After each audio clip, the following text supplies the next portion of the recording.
3 times.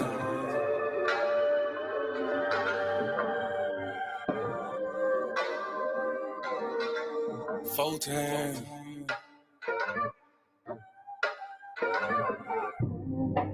Doing gang things, living super clean. That done came up.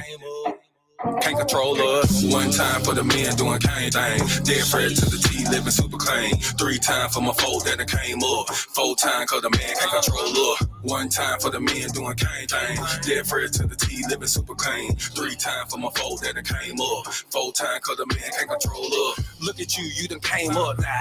Get it how you live, mess the game up now. Ain't messing with yoga, but get the flame up. Hey, used to be Toby, but got your name back now. I see ya, paid under pressure. 25 lighters, got them all on the dresser. If it ain't for you, ain't for you then. If you a lame or a sucker, wanna dress you then. Grown up now, bump the childish ways. Got a wife and a bunch of kids to raise. Punch a clock side, hustle or a business you endure to ensure that all the bills is paid. Slow clap for your homeboy, could've turned out like your homeboy. Being on the same block, cooking up the same rock on the cell block lot with your homeboy. But no, you had vision, you had goal. Brand new you on the old time road, take care of home where you bust your low. Black men don't teach, screaming bump these hoes. Real men talk, real king ways. Still in captivity, but minds ain't slave. Got a little wisdom while you PD grade. Giving out the knowledge on the stoop these days. 1 time for the men doing cane thing. Dead fresh to the T, living super clean. 3 times for my foe that came up. 4 times cause the man can't control up. 1 time for the men doing cane thing. Dead fresh to the T, living super clean. 3 times for my foe that came up. 4 times cause the man can't control up. 1 time for the folk that have moved up. Even if you had a slow start screwed up. Used to gang bang, now homie brewed up. Had a little plan, I had them blew up. Look at you like a man right now. Dressed to the T, smelling like a grand right now. And you ain't got nothing from a handout now. Just faith and hard work gets it planned out now. You could've took a bunch of dusty roads. The hand dealt with a bunch of cards to fold. To stay hot while the world is freezing cold. The same plot, but the story's never old. Slow clap for your kinfolk. Could've been asking what your info. Prosecutor could be trying to do you in for the 20 twins, so you passing out the info. But no, you had purpose, you had plans. I ain't throwing nothing, I'ma say these bands won't impress y'all, don't need no fans. That ain't my God, who is that man? This real men talk, real king ways. Still in captivity, but minds ain't slave. Got a little wisdom while you peek these grades. Giving out the knowledge on the stoop these days. 1 time for the men doing cane thing. Dead fresh to the T, living super clean. 3 times for my foe that came up. 4 times cause the man can't control up. 1 time for the men doing cane thing. Dead fresh to the T, living super clean. 3 times for my foe that came up. 4 times cause the man can't control up. Yeah, real man. Sheesh. Yeah. Doing cane things. Living super clean. That came up. 1 time for my king doing king things. Mom these hoes cause he know he got a good thing. I submit and I cook and I clean and I never hold back on that wop, I'ma let it rain. Made me honest, I got a ring. All praises to the most high, let it sing. A real man able, sister never came. And I ain't going nowhere, this is not a game. Look at you, girl, you lonely right now. Settling for bums instead of in the most high. He provide and protect so he get our respect. And he leading us aboard when them chariots fly. I don't really think you hear me though. You can't cross this bridge on some billy goats. Let them save you in the end like a Seminole. Be his help me, shout let the silly go. 1 time for the men doing cane thing. Dead fresh to the T, living super clean. 3 times for my foe that came up. 4 times cause the man can't control up. 1 time for the men doing cane thing. Dead fresh to the T, living super clean. 3 times for my foe that came up. 4 times cause the man can't control up.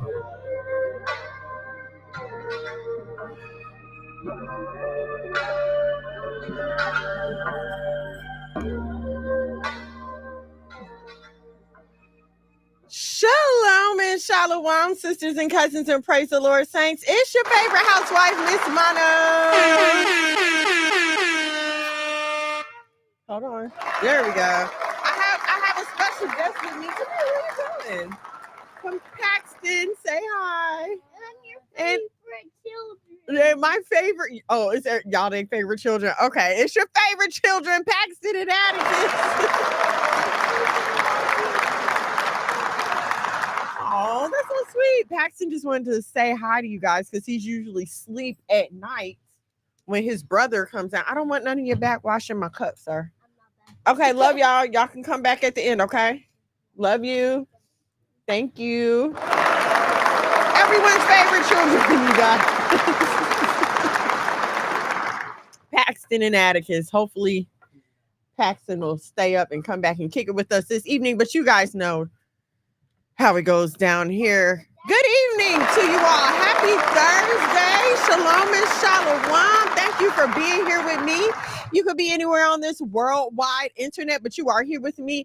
And I appreciate that. All praises to the Most High for keeping you, bringing you through. You know what I'm saying? We on this side. We good. All praises to the Most High. Just in case you're new here, please allow me to introduce myself. I am at Miss Mono's World. Please follow me in these content creator streets: Facebook, TikTok, Instagram, all your good social media networks. And I have to shout out the sexiest, most hardest workingest man in America, my husband, Monologue McGad. Ladies and gentlemen, MONOLOGMAGAD. If you are not already on the YouTube, please head over to the YouTube at Monologue McGad. Don't forget to like, share, wherever you are. If you're on YouTube, subscribe, turn on your notifications so you know when we go live here at the House of Mono. Shout out to my audience on the Saya TV. Thank y'all so much for tuning in. Let's see what else. It's a different kind of show today, y'all. It's a different kind of show today because your girl been working hard. Okay, I've been working. It's an all hands on deck situation, which it usually is in the summer. Summer is our busy season. So all praises to the Most High. Very thankful for that. But it does take away my time that I usually spend doing other things. So, but today's show, no, I feel like we needed to talk about this anyway. It just so happened to work out. So, another title is Mature Audiences Only, and I did that for a reason. Oh, Raya, I hope I said that right. Shalom and shalom. Thank you for joining me, sis. Sister Delta, shalom, sis. Thank you for joining me. Y'all see my almost Stanley cup? I don't even care that it's not a Stanley. I just love the cup. It's pink. My husband bought it for me. No, it's not a real Stanley, but that's okay if you do have a Stanley. Let me tell y'all something I had to realize. People gonna spend money on what you're gonna spend your money on something. Okay. You're gonna spend your money on nails, hair, Stanley cups, makeup, clothes, video games, food. Like, you're going to spend your money on something. So, baby, as long as you do it responsibly, enjoy the fruits of your labor. Tiana, shalom and shalom. Thank you for joining me. Okay, I wanted to talk to y'all about something serious, and that's why I titled it Mature Audiences Only, because you need to put on you need to have on your big girl glasses to have this conversation. Okay.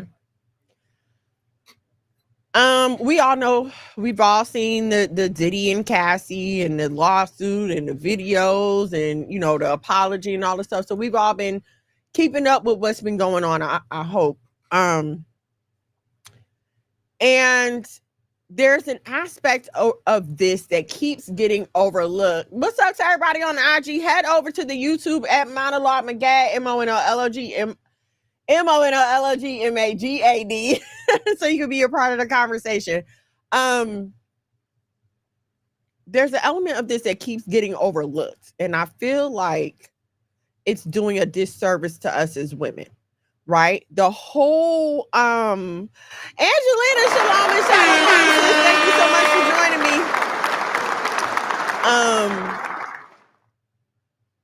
The whole time we've been focused on Diddy. He's wrong. He's this, he's that. This is all his fault. He's so evil, blah, blah, blah. And I'm not saying that that's not true. I agree this man's behavior has been vile and disgusting. He needs to be thrown under several jails as far as I'm concerned. Okay. So this is not me trying to stick up for him. And this is not even victim blaming. That's not what we're doing here. But it's like I tell you guys every week, after the incident occurs, it doesn't matter whose fault it is, you're still left hurt, right? And I know a lot of us, a lot of people have looked at this Diddy situation and be like, well, Cassie made out with $30 million. Okay, but guess what? For the average woman in an abusive situation, there's no $30 million to be had. There's no even $30,000 to be had. A lot of y'all just walking away with black eyes and bruises, okay? And so what I want us to do, and what brought this to my attention, there is a tweet by one of Kim Porter's old friends. If you don't know who Kim Porter is, she's the mother of the girl twins by Diddy. And she passed not too long ago under mysterious circumstances, you know. But one of her friends recently came out with a tweet after the elevator video.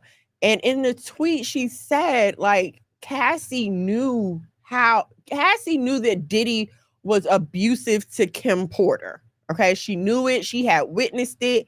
But the friend said that Cassie felt like because she was Diddy's preference, because she was a Latina, because she was light-skinned, because she was younger, that those things weren't going to happen to her. Okay. And now just in female to female drama, there's a few issues there. We have to deal with colorism. We have to deal with the Northern Kingdom, Southern Kingdom issue. And we also have to deal with our hard-headedness and our refusal to believe the truth that's in front of us, okay? Just in general from this whole situation. If someone is a known woman beater, there's nothing that you gonna do, ma'am, sis, cousin, to make him not beat on you, okay? There's nothing about you that's so special that's gonna make him treat you any different than everyone else. I know we watch these movies and we read these books and we watch these music videos and listen to these rap songs, and they make us think like, oh, well, I'm just so wonderful. And what I got in between my legs is just so wonderful that it's going to make him change his life and change his opinion and change everything else. And I'm here to tell you, not only from personal experience, but just from living life long enough, that none of that is true, baby. There's nothing that you're going to do to make that man change his behavior until he's good and ready, okay? T-Mona, shalom and shalom. Thank you for joining me, T-Mona. I love that lady. Yeah, so, and you don't have to be a firsthand witness. Let me say that. You don't have to be a firsthand witness. And that's why I tell y'all, take y'all time when y'all meeting these guys. Go around their friends. Go around their family. Find out what people have to say about them. If his baby mama in the picture, you know what I'm saying? Observe how he treat her. Observe how he treats his children. Here's something else. If a man ain't taking care of his kids, he should not be able to get the time of day for you, because if you won't take care of the people that he made, what chance do you have? What chance do you have? And see, what a lot of y'all don't realize, because you have not been in this situation, everything starts out peaches and cream in the beginning, okay? In the beginning, you are being love bombed. In the beginning, everything about you is wonderful. You're different from that one. You're not like that one. You're not stupid like her. You're not dumb like her. You don't get on my nerves like her. I would never put my hands on you. They're supposed to tell you that. You know how when you set the mouse trap, you put cheese in it? You don't just set the trap there because then the mouse not going to fall for it. You got that cheese in there to coax them in. And that cheese is love. It's fake love for some of y'all. You fall for the infatuation. In the beginning, everything's wonderful. That's with any relationship. You can't get enough of each other. You get butterflies every time you see each other. His farts don't stink. His morning breath don't stink. Like, everything about this man is perfect. That's the representative that you meet. But a lot of us don't get past that representative before we start feeling like, oh, I'm so in love with him. We're going to be together forever. You start giving him your body, and then your mind is going to follow that. Okay? It's going to follow that. Endure to the end. Shalom and shalom, sis. Thank you for joining me. Your mind is going to follow that. You can't help it. And See, here's here's a point where equality is a problem again, because no matter how many times you try to tell yourself, well, a man can do it and I can do it too, the fact of the matter is we're not built like that. Like we're not built to just lay around and have sex with different kind of men and just be able to wake up and walk away like nothing ever happened. Atticus, can you go upstairs, please? I'm trying to focus and talk. I'm sorry, y'all. Yeah, you can't just get up and walk away like nothing ever happened. Okay, we have to acknowledge the fact that biologically we're different. And so what I want to focus on the behavior before the abuse, okay?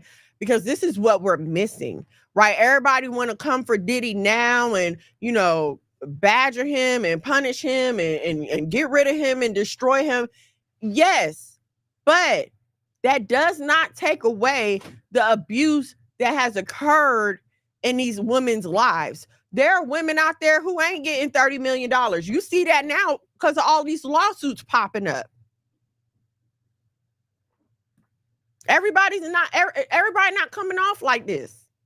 And here's the thing, even if she didn't know what he was doing to Kim Porter, there have been too many other people who have come out saying the same thing.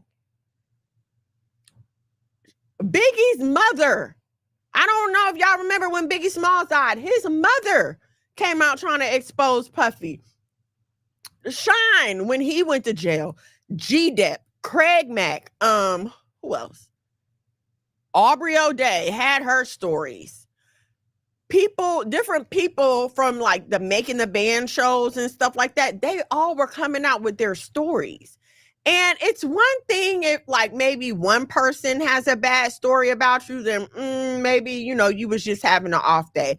Two people, maybe. But when you start talking about three or more people saying the same thing about a person, baby, you don't need the mail to be personally addressed to you.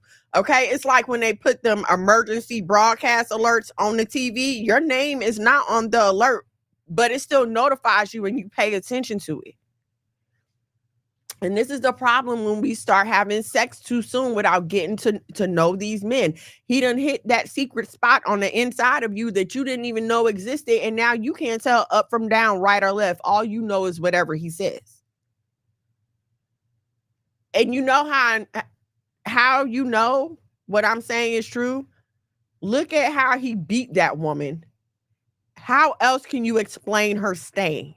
And a lot of women like to say, a lot of women like to talk about, oh, that couldn't have been me. That couldn't have been me. It wouldn't have been me.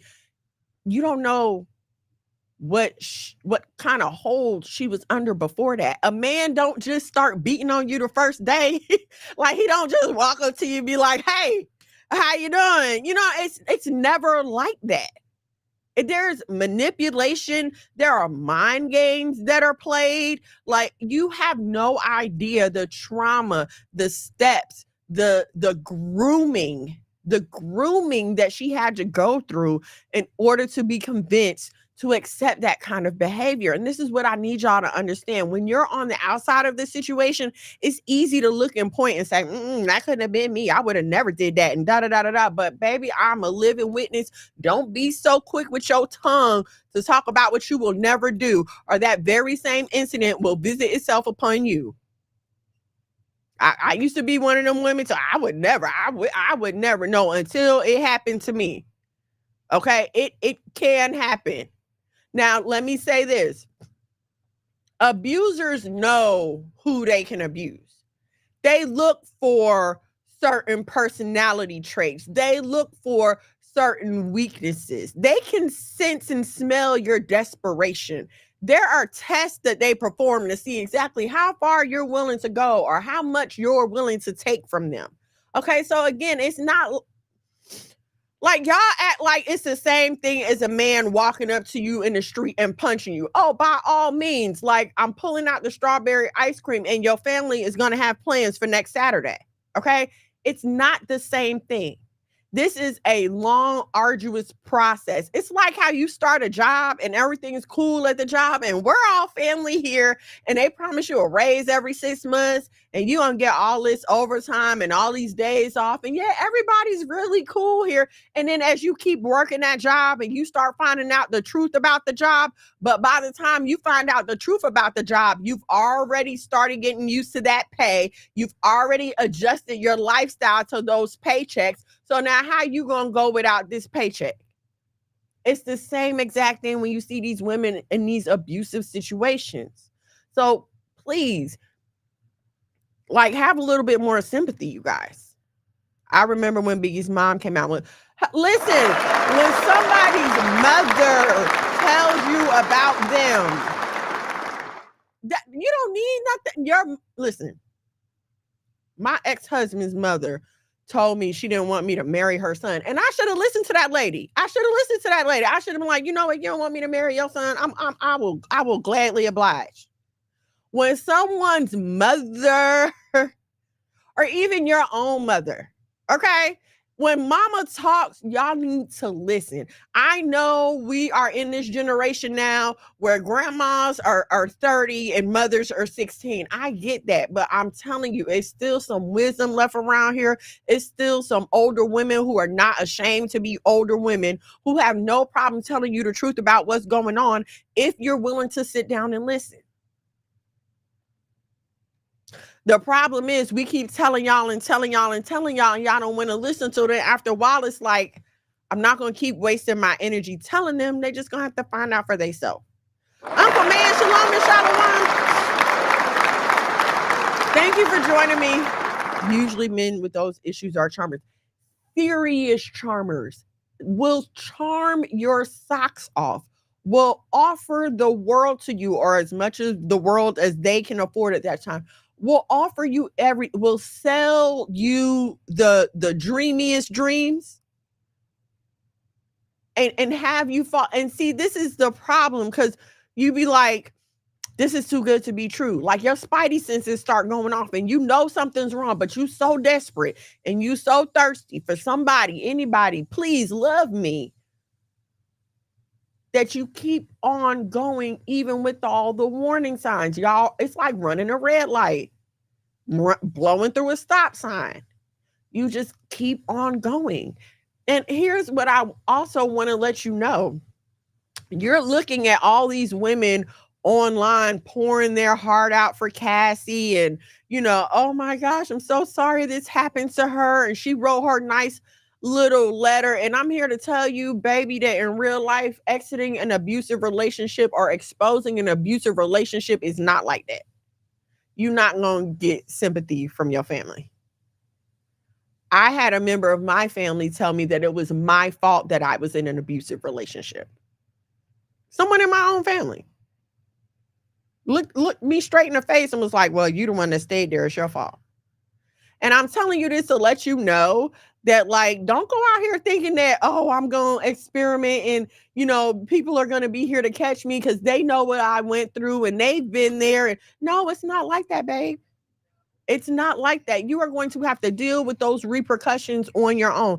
Yes, people will be there to talk to you. They will be there to hopefully pray for you. You know what I'm saying? I hope that you have some kind of support. Because for real, people they're not trying to be sympathetic for you like that. Honestly, like, I can't explain it. I'm not going to monologue me gas, ladies and gentlemen. Support is love. Yes, it is. I don't understand it myself. I don't understand telling someone who had been in an abusive relationship that it was their fault. And the person who told it to me had been in an abusive relationship themselves, but I don't believe that they healed from that yet. Okay, and so that's the other thing you have to understand. A lot of people are unhappy themselves. And so even if you feel like, wait a minute, I'm trying to do the right thing here. Like, I'm trying to leave my situation. I'm trying to get out. I don't understand why people aren't being supportive. They got their own life going on, baby. And they can't always be supportive of you because they're not happy themselves. They don't have no peace. They don't have no joy. They don't have no happiness enough for them, let alone to spare it for you. So unfortunately, yes, you're going to have to pick up the pieces by yourself. But this is why I tell y'all every week, it doesn't matter whose fault it is after it happened. It does not matter whose fault it is while you're going through recovery. It doesn't matter whose fault it is while you're crying and screaming on the inside. It's bad enough having to leave a relationship, but to leave a mentally, verbally, emotionally, and physically abusive relationship is even harder. And please don't think that all those abuses are not going on at the same time. Verbal abuse, emotional abuse, mental abuse, it's going to lead to physical abuse. The only reason they're abusing you in those other areas is just to get you used to it. If I call you the B word enough, sure, it's going to bother you at first, but you'll get used to it. If I tell you you ugly, if I tell you you stupid, and then eventually you start believing that. Being in an abusive relationship is so isolating because you're embarrassed and you can't really tell anybody. And depending on, the intensity of your abuser, you may be scared to tell other people. Listen, I can tell y'all some stories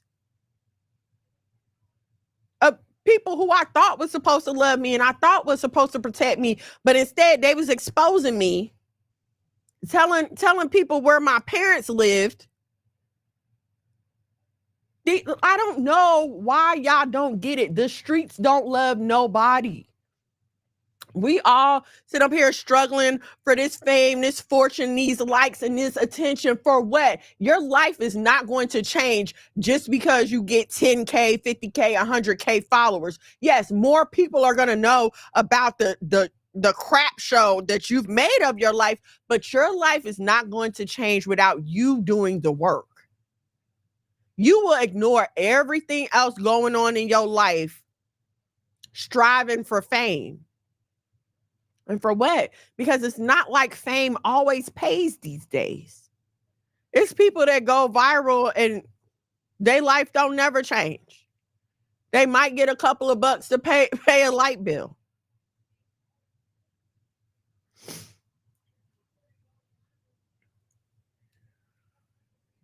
Everything in life comes at a cost, okay? But sometimes the cost, sometimes you pay a cost and you still don't get what you bargained for, right? It's like you go to the store and you get a gallon of milk, and when you get home, that milk is sour. I done already paid for this, but now it's mine. What am I going to do with it? Every time you lend your members to a man who is not your husband, it costs a little bit more of your soul. And I think what a lot of us have not realized is that, yes, your looks will fade, okay? If you're a halfway decent looking girl, you've heard this all your life. Oh, you ain't going to be pretty all your life. Your looks are going to fade. Wait till you get older, blah, blah, blah, blue, blue, blue. A lot of them was just hating on you, okay? But before your looks fade, say your looks don't fade. Say you stay beautiful, because there are some women who stay beautiful all their lives. Lord, please let me be one of them. But say your looks don't fade. Your spirit, that beat down that your soul is taking, that you're going to wear that. You can't help that. It comes out in the way you speak to people. You wonder why men don't want to have a long conversation with you. The bitterness comes out in your voice.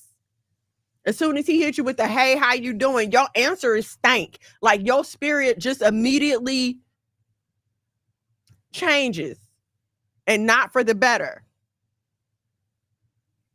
And so if he don't see, and it's the thing, some men don't care. They don't care how you act. They don't care if you want to conversate with them or not. They just see something they want to tap, and they're going to do whatever it takes to smash. So they'll let you toss to them crazy. They don't care. I'll take you to the Waffle House. Who cares? I know what I'm here for. And after I'm done with that, I'm done. It's just like when you go to a restaurant, you go, you eat, you done, you walk out. That's how some of y'all with these nasty attitudes be getting treated, and you still can't figure out what it is. No amount of bust down, adding inches to your weaves, nothing, no contour, no highlight, no BBL, no plastic surgery, no tummy tuck is going to fix your nasty attitude. I don't understand paying $5,000-$10,000 to have your body totally redone just to go back to the same apartment and be living the same life. When the fact of the matter is, if you would just change your attitude, you would find out that all that stuff isn't necessary. You're fine just the way you are. No real man expects you to be walking around 36, 24, 36. No real man expects that. But when you fashion yourself as a sex doll, then that's what you get treated as. Y'all think that sitting up here putting your pictures on OnlyFans, oh, well, it's just for money. That stuff wears down on your spirit because you start to see the worst that men have to offer. They unload the most disgusting fantasies, their most embarrassing thoughts on you, because they really don't. If there was less than a hell to give about what you think about them, they would give less than that. They don't care about you or what you think. They just there for a release. And once they get that release from you, baby, it's you just a napkin that's going to find its way into the wastebasket. But in the meantime, this has become your perception of men. So say you're out at a nice restaurant one day and a decent man actually wants to try to talk to you. You've been so jaded by what you've dealt with, selling yourself and selling your soul, that you can't even give a good man a chance anymore. Everybody want to get to the bag, not realizing the price of the bag. Stop listening to these women out here like Natalie Nunn, who has a husband, but what the hell? Because there's no way that my husband is going to claim that he loves me and I'm out here showing my behind for the world to see, going to parties in Dubai, fighting on national television. There's no way that you're going to tell me that a man loves me, but he allows me to go out and behave like that. He don't care about what she out doing because he does not love her as long as she keep bringing them checks in. And that's what y'all got to realize. Like, a lot of y'all is sugar mamas and you just don't want to admit it. Paying bills, paying for meals, buying men cars and clothes and stuff. What is wrong with you? Y'all out here funding these men like they your children. And then you wonder why nobody don't love me, why they only use me. Because, listen, if you walking around with your money out, then what kind of fool wouldn't take it? Renee, shalom and shalom. Thank you for joining me, sis. Who wouldn't take it? It's just like they giving out free meal. Listen, give me a coupon for a free latte at Starbucks. I'm going to take it. You walking around with your money out, he going to take it. He's going to drop you off at work, take your car around to he going to take your car to the girl that he really want to be with. Please, we've got to stop being so. It's 2024. We have access to all the information in the world, but we still keep making these dumb mistakes. And for some reason, y'all think it's cute. We've been telling y'all Carisha is a sex worker, but now that the lawsuit is out, now that they done raided Diddy's home, now y'all want to. It takes a strong mindset to leave a relationship. Some of us don't have the courage to start over, so we will accept abuse. It's a saying, being in love with a person you can't stand. I know it's hard to leave. I understand it's hard to leave, and I understand it can be devastating. It can be heartbreaking. And that is part of the problem with abusive relationships, right? Because you start to get used to the abuse. You become conditioned to it. It's so sad that there are some women that believe, like, if my man don't hit me, he don't love me. He don't love me enough. If he don't get mad enough to put his hands on me, then he don't love me enough. That is how sick some of us wind up in these abusive relationships. And let me tell you something.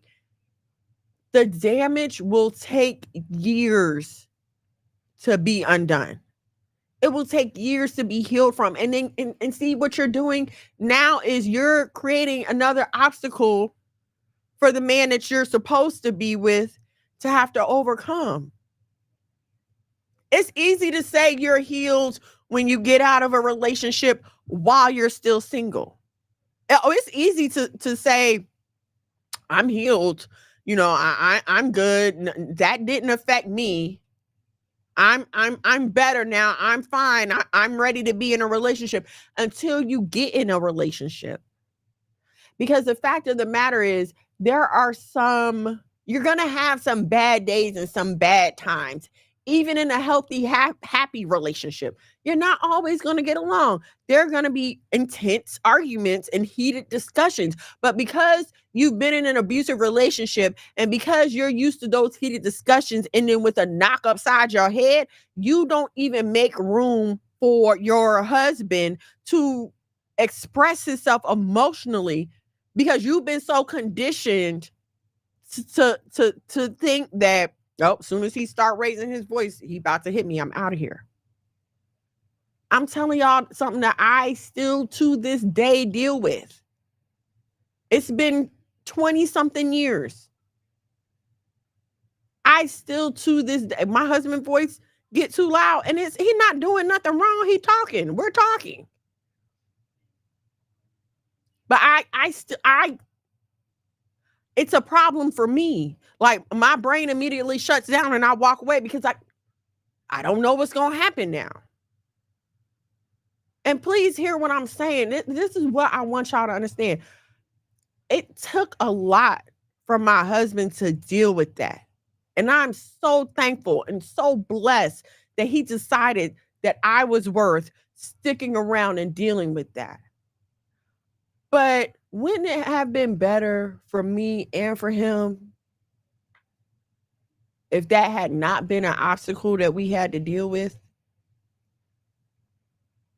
How many arguments would have been avoided? Harsh words that were said. You understand what I'm saying? Prevention. They used to say an ounce of prevention is worth a pound of cure. That means just stay the heck away from it. Shun the very appearance of evil. Why are you even playing with the thing? You'll sit there and pray, lead me not into temptation. You leading yourself. You're leading yourself. And here's the thing, right? Nobody wants to dissect the situation. And I really don't understand, like, we're supposed to be so pro-female and so, pro-feminist in this zeitgeist that we're living in. How come we are not examining these situations from the female perspective? Even with the Me Too movement, it was always just lock them up, put them in jail. They're so bad. They're so horrible. But how come we never have the conversation about, okay, what can we as women do to protect ourselves? And I'm going to tell you something. Whenever you do try to bring up something like that, the first thing they want to scream out is, oh, you're victim blaming. You're blaming the woman. I should be able to wear whatever I want to wear and do whatever I want to do. And the fact of the matter is you just can't do that.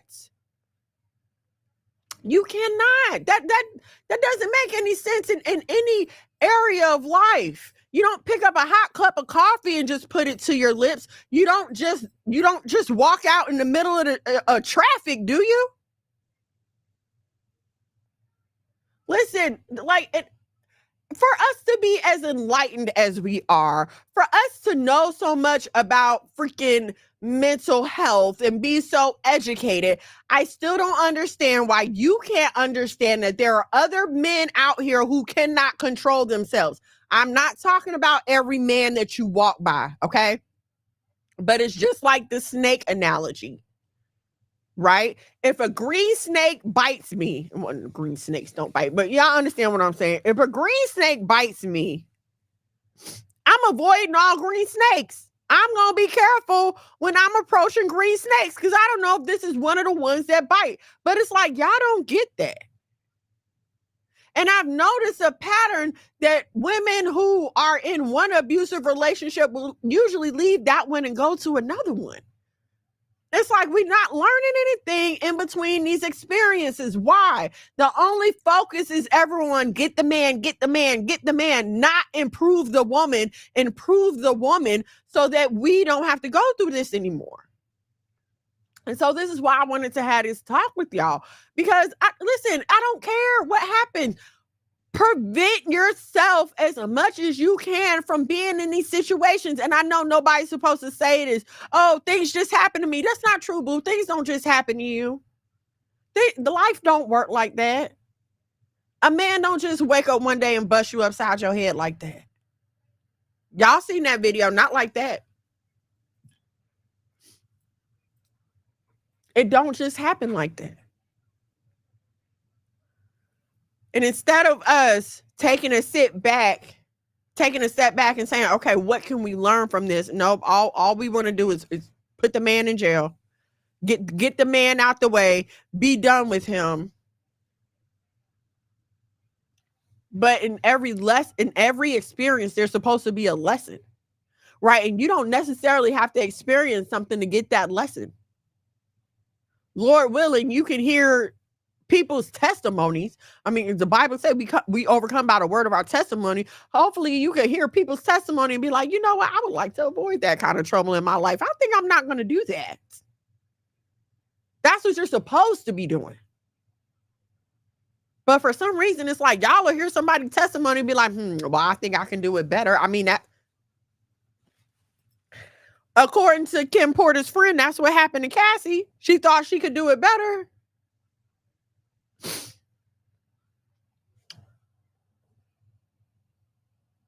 I didn't understand this until I got a little bit older, but you have to understand that you run into different bodies, but it's the same spirit over and over again until you figure out how to avoid that. It's not about you only attracting people who abuse you. It's about the fact that those are the people that you accept. Those are the people that you stick with. Those are the people that you deal with. And so now you have to figure out what it is about you that makes you feel like that is what you have to tolerate. But we can't have this conversation. So I said this for mature audiences only, because a lot of people don't want to have this conversation, especially us women, because it's never our fault. We're never accountable. Oh, it's him. There's something wrong with him. It's a problem with his family and all of this and all of that. And I've been hearing, well, ma'am, if you've been hearing the rumors about him, why would you proceed to lay down with somebody who you know as a woman beater?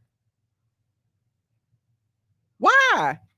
It's like you invite the booster to your house and then you get mad when you come home and all your stuff is gone. You knew he was a thief. You knew he was a thief. Did you think he wasn't going to steal from you? I don't understand where we get this selective. I don't know why y'all feel like y'all so special. I don't know why you feel like you're so different. A person is who they are. It does not depend on who's around them. They're going to do what they want to do. They're going to be what they want to be.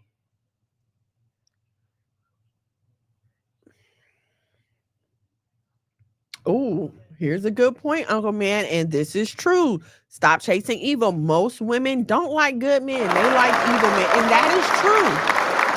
We can't deny that. This whole, I need a roughneck. I need a thug. You know, I want a bad boy. I want this. I want that. Ballers.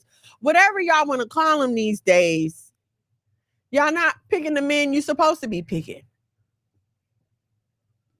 If you was, you wouldn't be a baby mama right now. You would be somebody's wife. Y'all not picking the men you're supposed to be picking. Y'all don't want to pick the boring, stable guy who goes home after work every day and cooks his dinner and might hang out on the weekends. Y'all don't want that guy because he's too boring. for some reason you feel like dysfunction is fun. Instability. Y'all like the chase. You like not knowing. And this used to bother me so much when I was dating. The whole talk of, oh, you got to play the game. You got to play the game. Baby, if I got to play all them games with you, I'm good. I don't want to be bothered with you. I don't want to have to act like I don't like you when I do. And if you can't handle me liking you, then okay, fine. It's time to move on. And we just have to realize that. The problem is you start liking a dude, and instead of you realizing, okay, the feelings not being reciprocated, you just determined to stick around. And listen, if I'm blatantly telling you, because these guys are telling you that they don't like you, you just refuse to believe it because he won't sit you down and look you square in your eyes and say, I don't like you. Please stay away from me. You refuse to see that. So you keep putting yourself on. That's what you're doing. You're putting yourself on this person. And eventually they're going to get tired of you. It's like a bee that just keep buzzing around. What do? You swat it away. You try to kill it. You try to get rid of it. But you're not going away. So you lend yourself to being abused. You lend yourself to being used. Oh, he only called me when he on his way home from the club. Why are you answering the phone? He only called me when he need money. Why are you answering the phone? The only time you get a text is, you up? I'm coming over. Why are you answering? You teach people how to treat you by your reactions. If you stop answering the phone, he'll stop calling at those ungodly hours. But I know you're so desperate that if all you can get from him is a booty call, then you'll take that in hopes that one day he'll wake up and realize that he loves you. No, ma'am, sis, cousin. No, you're going to be sitting there waiting on a booty call and he's going to be at the altar marrying the woman that he wants to be with. I've seen it happen before. I've seen it happen before. I know a woman that's been a side chick for about 30 years now. Through 3 different wives. This man had 3 different wives. And she played the side chick to every one of them.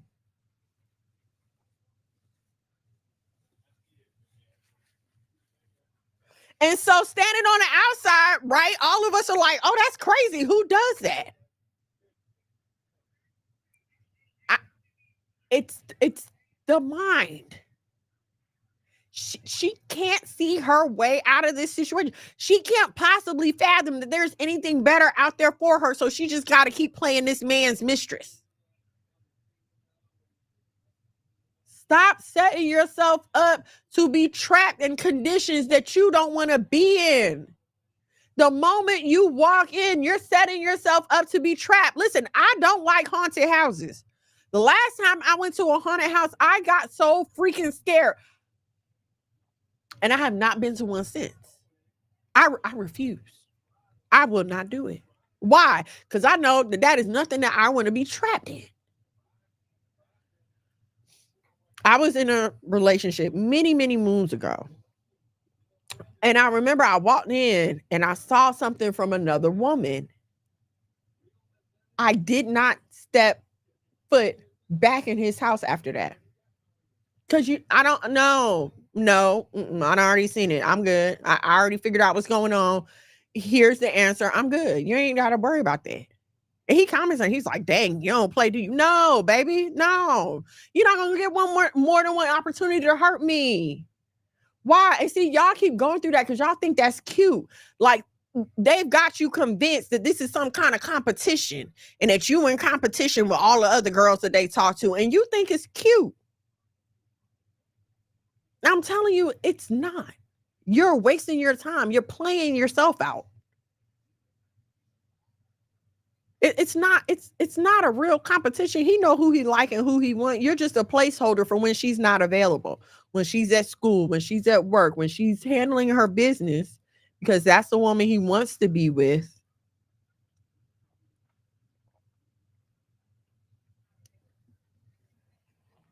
And you just sitting there waiting for him to call, waiting for anything. Like, share, subscribe, turn on your notifications so you know when we go live here at the House of Mono. If you like something I'm saying or you just want to be a part of the efforts here at the House of Mono, please head over to the Cash App $ the House of Mono.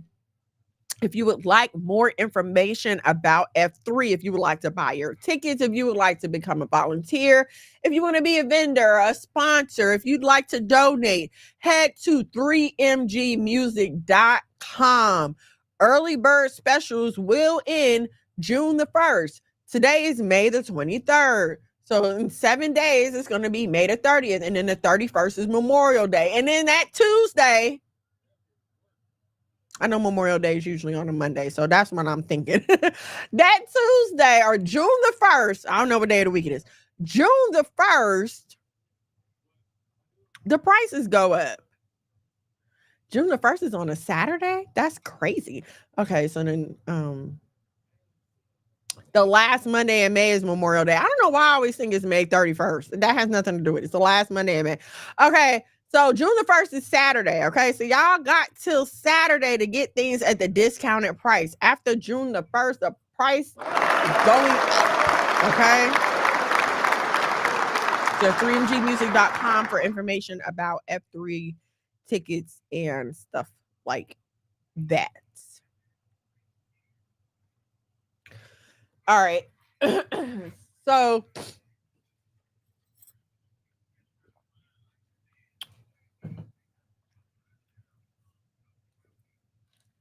when I was thinking about this, I was like, surely I need to talk about something else, right? But not, I think this is a conversation that we need to have. And I've seen other people try to make similar points. But I feel like, like TikTok and short videos don't really allow for a full explanation, because I understand how it can sound like victim blaming. I totally understand that. But again, it's going to take maturity, and it's going to take a want to grow. Like, you have to want to grow. You have to want better in order to hear and receive what's being said and then be willing to apply it to your life. Because it's easy for you to sit here, just like we used to sit in church. It's easy for you to sit here and listen to me and get all hyped up on change and be like, yep, I'm about to break up with him. We ain't talking no more. And then, but as soon as I say good night and he texts you, all of a sudden he's back in your living room and you don't know why. So I want to just encourage you, right? Because it's not easy to get out of any relationship. It's not. But and here's it does not have to be physically abusive to be spiritually abusive. Ooh, yeah, where are we going with this? That's good. The relationship does not have to be physically abusive in order for it to be spiritually abusive. What do I mean by that? Listen, every person should serve a purpose. Every person in your life should serve a purpose. And I'm not supposed to say that, because what do you mean? I'm supposed to be using people? Yes and no. How do you love a man if he's not feeling any purpose in your life? What do you love him for? See, you love your children because they're your children. You created them. You gave birth to them. It's such a blessing. You birthed them. You held them in your body. You carried them for 10 months and you went through all the travail of labor and delivery. And here it is. Here's your baby. And of course, you love your baby. But what has this grown man done for you? And see, what you don't realize is that other people are looking at you and wondering what your purpose is. They're looking at you and asking, well, what should I keep you around for? What are you bringing to the table? What do I need you for? But you're too scared for whatever reason to ask them that same question back. You cannot be so afraid of being alone that you're just willing to take whatever's around you, because then it just becomes a waste and a burden.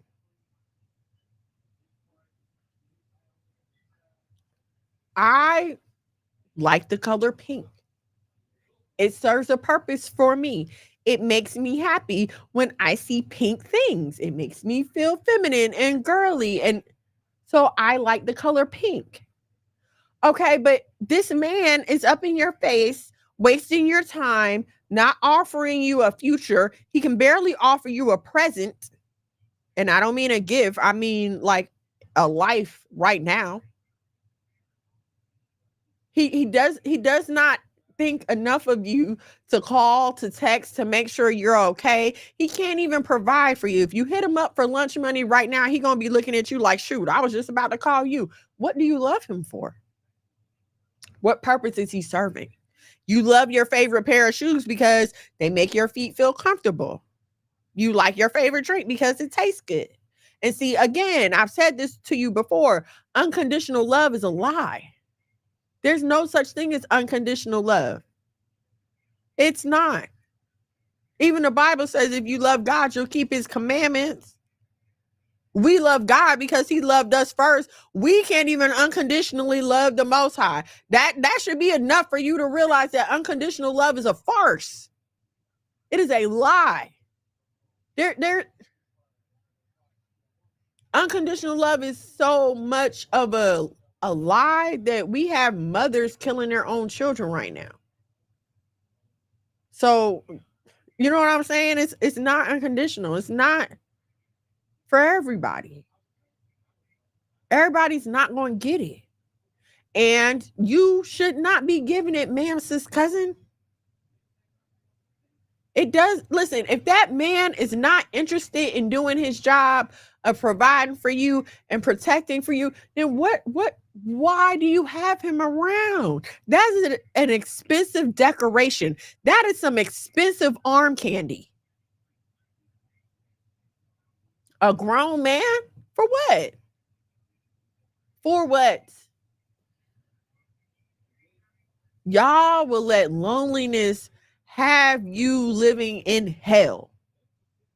Instead of accepting where you are in life right now and finding the beauty in that, you will go out here so desperate for what you think is love and so desperate for attention that you'll accept anything from anybody. And 10 times out of 10, they're usually bringing hell in your life because they don't have anything. They're super needy. They're not used to having anything or working for anything. So they don't respect you and your property. They don't respect you and your things. They're tearing up your house. They're tearing up your car. They're eating all your food. They're walking in and out at all time, embarrassing you in front of the neighbors. What is there? What are you loving? What are you loving? A lot of y'all fall in love with the idea of a man without having a man. It's like, it's like that new bag you want, or them new sunglasses you want, or that new thing that you want that you just like, oh, I gotta have that because I know once I have that, oh, I'm gonna be bad. Ain't nobody gonna be able to tell me nothing. Oh, once I get this bag, oh, everybody gonna be hating. I don't even care. And then you get the bag, and then it's like, okay, it was just a bag. That's how y'all are in love with the idea of a man. I gotta have a man. I gotta have a man. I gotta have a man. And you don't wait for the quality. You don't wait for the one that's meant for you. You just grab up any man that's around. And then as soon as you get it home and you unwrap the packaging, you're like, ugh, I wasted my money. I didn't need this right now. Listen to me.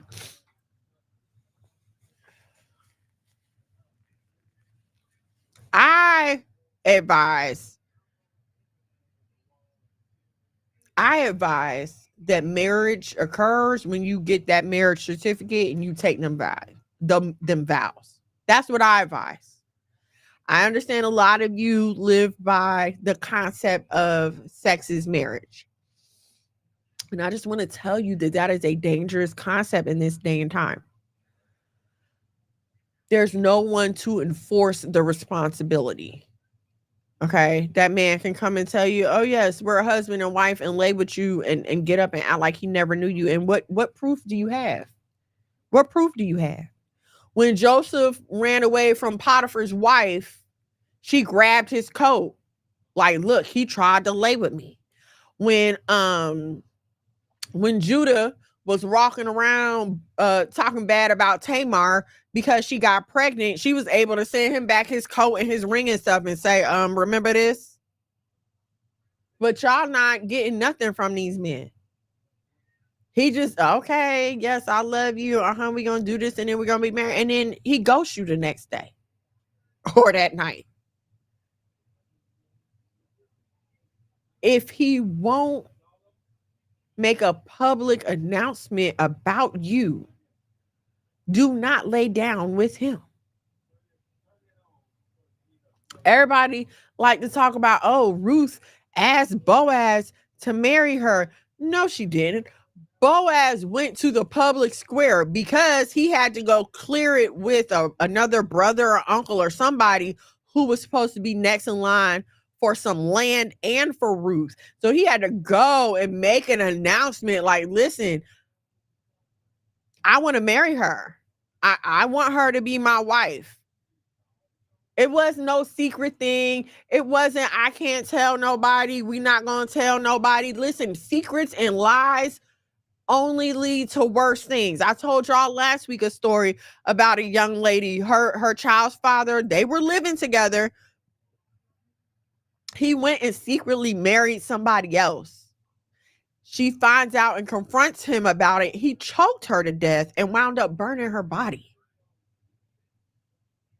I still don't understand why sneak and get married. I don't get that. Okay, but there's a lot of y'all out there that are accepting that. You're accepting, we don't want to tell nobody because we don't want people in our business, and we not posting because we don't want people in our business. Putting a picture up of you is not letting people in your business. Letting people know that you are in a committed relationship is not letting people in your business. Letting someone know that you are married is not letting people in your business, and y'all need to stop falling for that. Because if you can't claim me in the public, don't worry about touching me in the private. But y'all won't do that. Y'all will play like oh my gosh, what was her name? The one girl from White Chicks who was a booty call for the guy, and she didn't catch on until the end of the movie. That's y'all.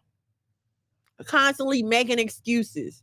Oh, well, he busy. He doing this and he doing that. But we just seen him at the mall with such and such. But he told me that, and y'all always making excuses.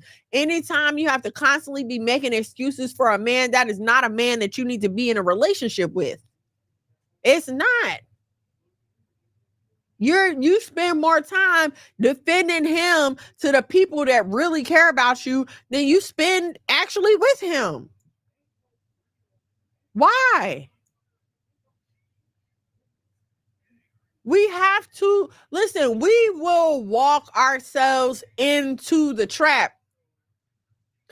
It's like walking toward a volcano. You see the volcano erupting. You hear the vibration. You even see the magma spewing out. But for some reason, you feel like you invincible and you just about to take it by storm and nothing's going to happen to you.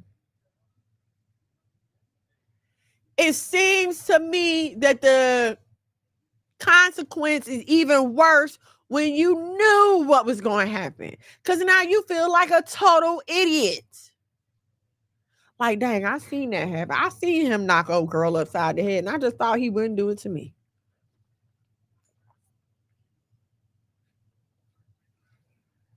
She told me he wasn't taking care of them kids, but I thought he wouldn't do it to me. The sun shine on all of us. We all feel that heat and we all feel that rain.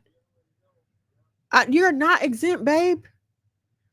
The laws apply to the just as well as the unjust. When it's morning for everybody. When it's night for everybody. Like, you are not special to the point where you can engage in a behavior and not have to face the consequences of said behavior. I was listening to someone and they were breaking down the attributes of a harlot from, I believe it was Proverbs 7. Talk about the characteristics of a harlot. Well, ma'am, sis, cousin, you cannot dress like a harlot. You cannot behave like a harlot and not expect harlot consequences. You're not that special. You've got to stop. Listen, stop watching these shows.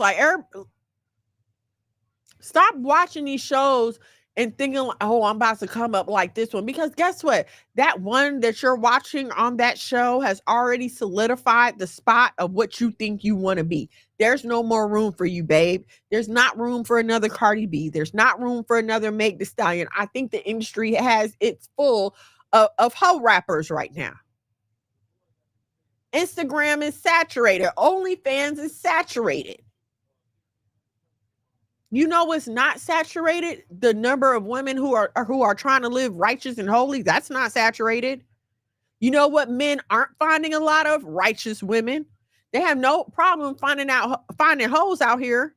Where are the righteous women, and why are you afraid to be one? I know we have this this idea of righteousness, and let me say this. I put up a post the other day about nails. And I addressed it to my nail girls, right? And there were other women commenting on the post. We just having a good time, da da da da da.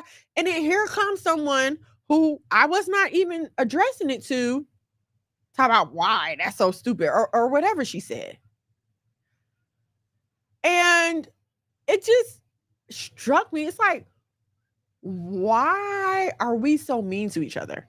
Why are we so harsh on each other? Why does seeing someone enjoy themselves tick some of us off so bad? Baby, if that's not your cup of tea, you ain't got to drink it. As long as I'm not breaking any laws of the Most High and my faith is still intact, baby, you don't have to like it. And see, here's another thing I wanted to talk to us about. Soul winning is not a priority to you guys. It's not. Y'all just worried about making friends. Why I can't make no friends? Why I can't make no friends? Your first priority is not to make friends, ma'am, sis, cousin. Your first priority is to win souls for the kingdom. You older women, your first priority is to be an example to the younger women in order to win souls to the kingdom. We're supposed to be helping each other in terms of being an example to each other so that our husbands and our families can be won, can be sustained, and can be kept. Busy trying to tear each other down, trying to prove that I'm more righteous than you because I don't do this. For what? For what? I am so thankful that I have my own personal relationship with the Most High, because in my relationship with the Most High hinged on my interaction with some of these so-called, women of God, baby, I'd be on my way to hell in a handbasket. We have no problem bullying each other. We have no problem trying to make each other, look bad, trying to shrink someone else to shine. I'm trying to put out someone else's candle so our light can shine, but that's not necessary because all of our lights can shine together. Like, okay, nails might not be your thing, but you might enjoy some food that I don't like. I'm not about to bash you for that. You eat them nasty, whatever you eating. I can't think of nothing. Eat them nasty lima beans. Go ahead. I don't care. It's always the miserable ones that always got something to. Always. It never fails. And you know what I've noticed? The people who are living their life, the people who are beautifying their life, who are romanticizing their life, who are adding those things, they like to say that we're extra or whatever. But like, I'm so busy being extra that I don't have time to complain about you not being extra, because I don't care. Like, I don't care. My concern is keeping myself and my home and my family happy and beautiful for us. Baby, why does that bother you so much? That's something that you need to examine. No, really, when you see another sister and you instantly get jealous or you instantly get irritated, you need to ask yourself why, especially if this woman has never done anything to you. You don't know me from a can of paint, but for some reason my presence irritates you. That's a personal issue. That's something inside of you that you need to deal with. And I'm speaking from personal experience because I've been there. When I was unhappy, I hated to see other people happy around me because I felt like it wasn't fair. I deserve to be happy too. Why I can't have that? I was not willing to put in the work. And that is why I didn't have that. All praises to the Most High. I get it now. I get it now. And it's totally unnecessary. I don't know why I got off on that sidebar, but like I said, it's just an open conversation. It's just some stuff that, you know what I'm saying? Like, just observing us, observing Black women, observing Israelite women, observing how we behave with each other, even observing how we behave with our Latina counterparts. Like, that's something that came up when Kim Porter's friend was writing out this tweet. She said that. She's like, Cassie thought she had the advantage because she was a Latina. And I'm not here to speak from the Latina side of things because I am not a Latina. Okay. I'm a Black girl. All right. So, and I will say, as a Black girl, like we've got to stop being so angry and thinking that everybody is against us. Okay. Even the way we fight amongst each other, we've got to stop allowing the global issues to affect what goes on in our little microcosm. What do I mean by that? You're mad at your neighbor who happens to be of Latin origin because you feel like the migrants are coming in illegally or whatever. You're mad at your neighbor who happens to be of Latin origin because some Puerto Rican girl in school used to make fun of you for not having any hair. I mean, I get it. And I understand being hurt. Okay. But as adults, we have to come on and move past that. You're not any better or any worse than anyone else because of what you are or are not. You just have to find someone that's going to value that in you. If you've ever seen, take a group of girls, okay? Take 3 girls. They can be as different as night and day. One can be short, one can be tall, one can be thick, one can be thin. Like, they could be any combination of things, but there will be a man that will like each of them the way that there are. Some men like short women, some men like tall women, some men like thick women, some like them on a slimmer side. There's what they say, there's a lid for every pot.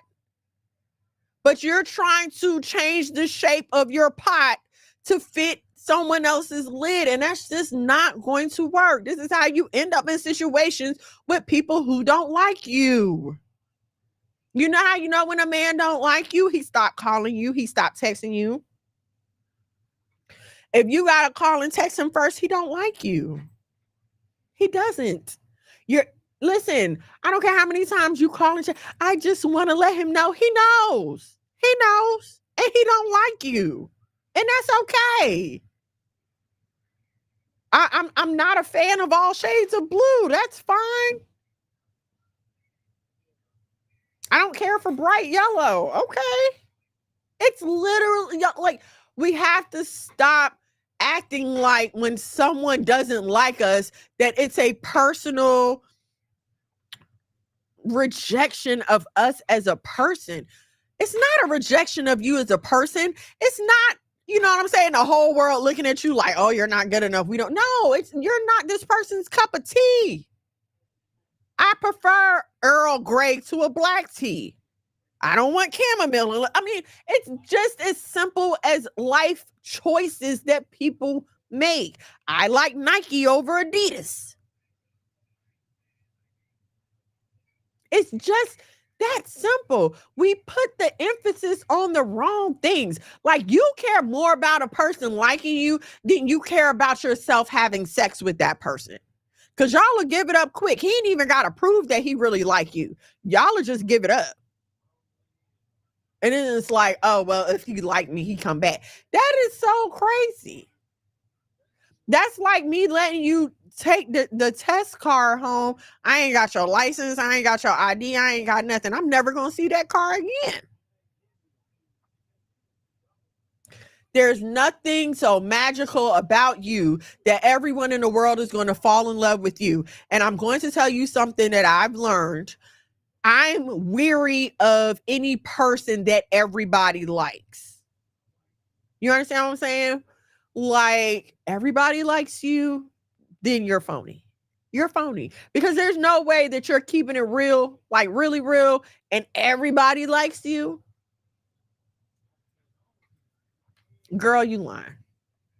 And stop letting these women fill y'all head up with lies. Stop letting these girls sit on the internet. Stop letting these big lip, wig wearing, disformed and dysfunctional women tell you about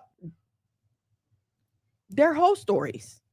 Because that's all it is whole stories. I went to Dubai. I went here. I went there. He bought me this. He bought me that. It's hoe stories. She's a hoe. Of course, a lot of men are going to like her. She's a whore. It's like being surprised when kids run up to an ice cream truck. What are you surprised at? That's supposed to happen. You, as a righteous woman, cannot compare yourself to a whore. You should not even want that much attention. That is showing a lack of discernment, like a lack of what is the word I'm looking for? Not discernment, but you just let anything and anybody up in your space. You just don't care. Nobody sees anything off-putting about you at all. Like, you don't rub nobody the wrong way at all. Like, you don't make nobody take a second. I don't know. I don't know about that. Stop being afraid to ask questions. Bump asking questions. Listen, I believe like this. I believe you let a person be who they want to be, and then you decide if you want to deal with that. Okay? If I'm trying to think of an example, but okay, one of my daughters got in an argument with this guy she was talking to, and they weren't talking for a while, and she was really upset about it, and blah, blah, blah, blah, blah. And so I told her, like, listen, just let whatever's going to happen, let it happen. You can't force nobody to do anything. And when you go and you're always questioning someone, you kind of force them to lie to you. Because again, they're not likely going to sit you down and be like, baby, listen, I don't like you. It's not working for me no more. I don't know. Like, they just don't. The same reason you don't do it. You could just be trying to keep him on injured reserve.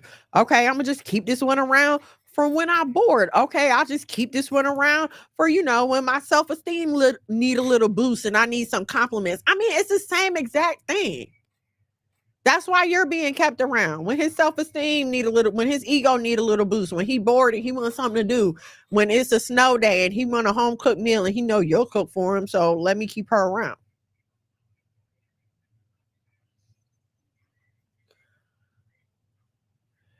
It's all fun and games until you're picking your heart up, trying to figure out why he didn't stay and why you weren't good enough. And let me remind you again, it's nothing about you not being good enough. It has nothing to do with you.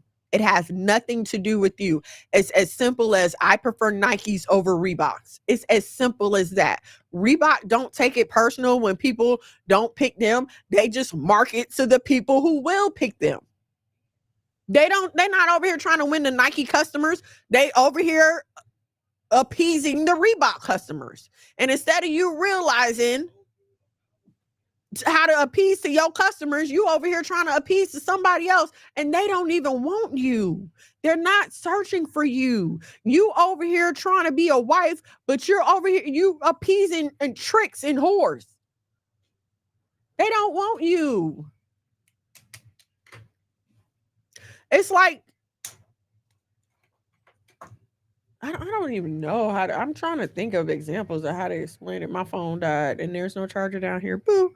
Okay. I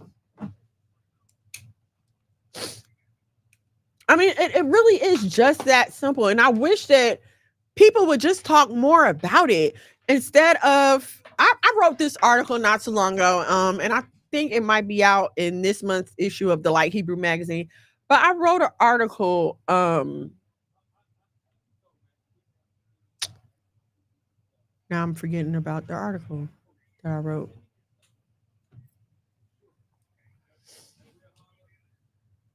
I forgot what article. I forgot, y'all. I'm sorry because I was trying to charge up my phone. I forgot which art. I wrote an article about what was I talking to y'all about? I don't remember. But anyway, I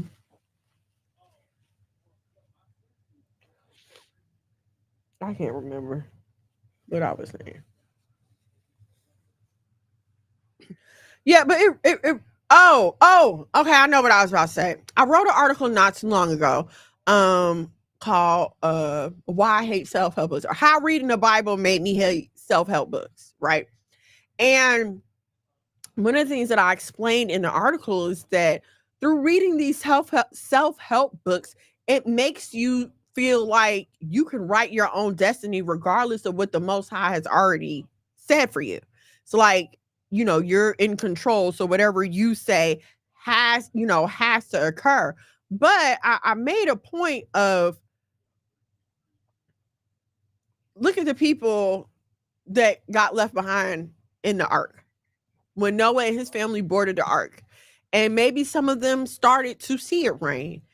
Did they have the wherewithal to save themselves from the flood? No, they didn't, because the Most High had already determined that was going to happen to them. You think Lot's wife wanted to turn into a pillar of salt? Absolutely not. I'm sure if she could have helped herself, she would not have. And so this is the problem with like this whole self-help manifestation spirituality genre of teaching, is that it's a crock of crap. Because if any of us could control what happened to us, none of us would be in the situations that we're in. None of us would. If I could control if I could have had that much control, like if all I needed was the answer, if all I needed was to speak and say, listen, I would have been a part of a 2-parent home, a wealthy 2-parent home. I would have grew up with a silver spoon in my mouth. I would have never sinned. I would have never been a single mother. I would have only, married once, the love of my life. And we would have, if it was that simple, if it was like that, none of us would be in these situations that we are in. You mean to tell me all I got to do is speak and $1 million is just going to fall in my lap? No, ma'am, sis, cousin, that's not how it works at all. The work needs to be put in. The work needs to be put in. And it sounds cool to say the work needs to be put in until you realize that a lot of the work is prayer and alone time. That's the work that nobody wants to do. Because the thing about prayer and alone time, there's no buffer there. And you think the people you talk to on earth don't hold their tongue? Have you ever had a come to Jesus meeting with Jesus and his Father? You talking about don't, but a lot of y'all ain't ready for. You can't grow. The Most High can't deal with you like that. He can't tell you, girl, that's stupid. What are you doing? He can't come at you like that, because then you're going to be crying and ready to send yourself back to heaven. Y'all have got to grow some kind of intestinal fortitude. And I understand that may seem very opposite of the feminine message, but you have to understand that intestinal fortitude is not an outward attitude. Intestinal fortitude means even when I'm emotionally upset, I'm going to practice the fruits of the spirit. I'm going to practice my self-control, and I'm going to remove myself from this situation before it blows up and you cause me to sin. That's what it's about. But nobody wants to realize that. Nobody wants to understand that when you come searching for the truth about yourself, you have to be ready to take that truth about yourself. And a lot of y'all aren't. A lot of you aren't. And you know how you aren't? Because you keep going through the same situations over and over again. You keep finding yourself in the same relationships, the same financial trouble. You're getting in the same trouble at work. You're getting in the same argument with your parents, with your friends. You keep having the same issues, the same problems over and over again. It's like a person who don't learn their lesson. Put your gas in your car the night before. Get the gas on the way home. You know you're going to be running late in the morning. Go ahead and get the gas. And some of us can hear this very same lesson every day, and we will not pay attention to it until us running out of gas every morning has caused us to lose our job, which caused us to lose our shelter and lose our car. And now we just out here sitting on a corner praying for someone to take us in. That's how a lot of y'all act with these spiritual lessons.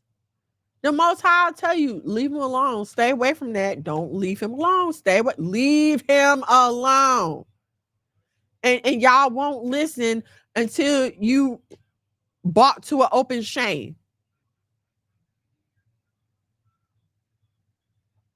I remember growing up in Black church and seeing so many of the single women who would come to church and they would be dressed appropriately and they would get up in the choir and sing. And then one Sunday they came to church with a belly, but there was no wedding.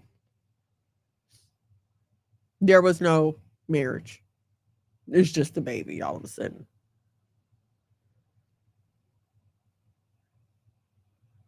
There's never not a warning before destruction. There's never not a warning.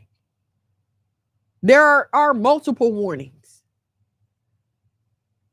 But for some reason, you feel like you Iron Man and you're just going to put on your Iron Man suit and you're just going to walk through the fire. And baby, I'm here to tell you, you're going to be walking through that same fire over and over and over again until you get the hint and avoid the fire altogether. Some of this stuff that y'all be putting yourself in, it's not God putting you through a test. It's you living out your decisions.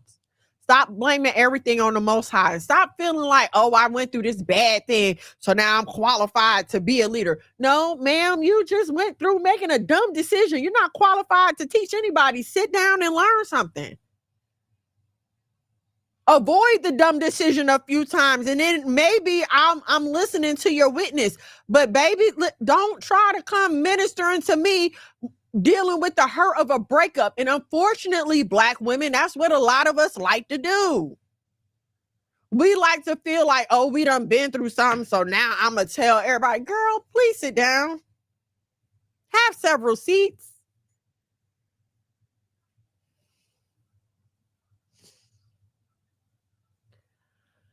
The internet has made it so that anybody can get up here and claim themselves to be an expert on anything. I've seen women who have just come home with babies. Just come home with the baby. And they want to get on the internet and talk about why I do this. And girl, please, you have not even begun to experience motherhood. This is your first child and y'all just got home. Calm down.